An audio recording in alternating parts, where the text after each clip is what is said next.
At the other end of Fleet Street are the law courts, which display something of a more modern school of architecture.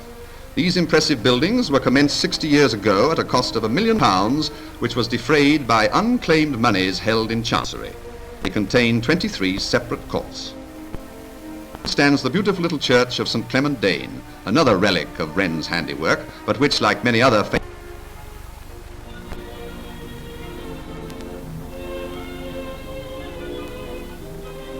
Nelson stands on guard over Trafalgar Square. The famous column is 104. Stands Canada House, and on the opposite side is South Africa. In the square, visitors lounge watching the pageant of London life. While they have all the pertness and have little respect for personal property. To them, rationing is unheard of, and they still enjoy titbits.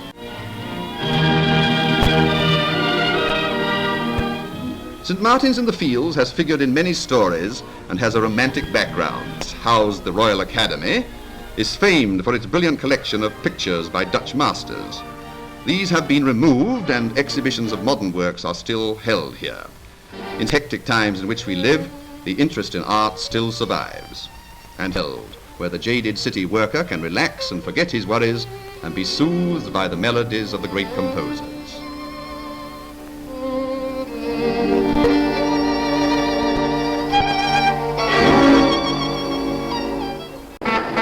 By 9:30, the railways and buses have done their job. London is at work. On the Thames, work swings. Steamers and tugs ply their way between the numerous wharves, and coming upstream, we glide towards the Tower Bridge as it swings open to let the larger ships pass. Built nearly 40 years ago, this is one of the most imposing sights of the city.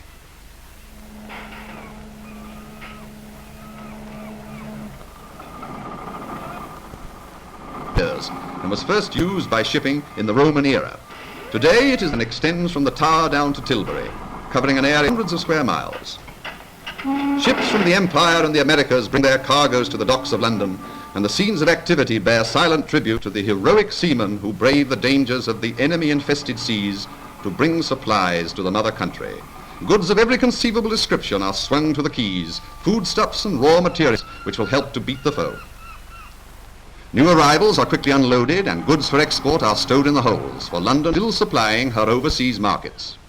As the tide rises, turn to face the sea, and steaming down the noble river, many pleasant vistas of well-known buildings are to be seen.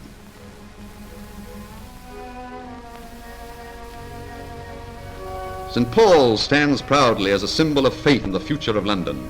All the ruins which were once commercial offices and historic buildings, the handiwork of the Nazi savage who vainly thought to break London's spirit. By a miracle, St. Paul's stands serene.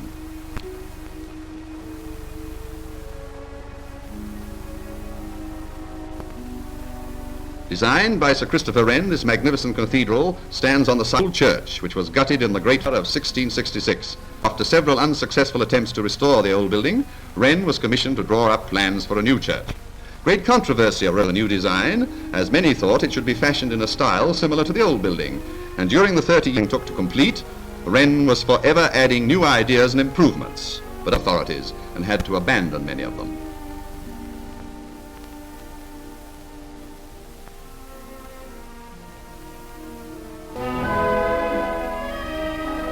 By 7 o'clock, the city begins to come to life. Workers trickle into the metropolis, and gradually their numbers increase until some 3 million reach London by train, bus and underground from the suburbs. Liverpool Street, London Bridge, Victoria and the many other termini are scenes of bustling activity, and as travellers pour in, the tempo of the city quickens. Many of the younger faces have disappeared, and although some trades have been evacuated, others have taken their place. And London, with her population of 8 million, is the largest and busiest city in the world.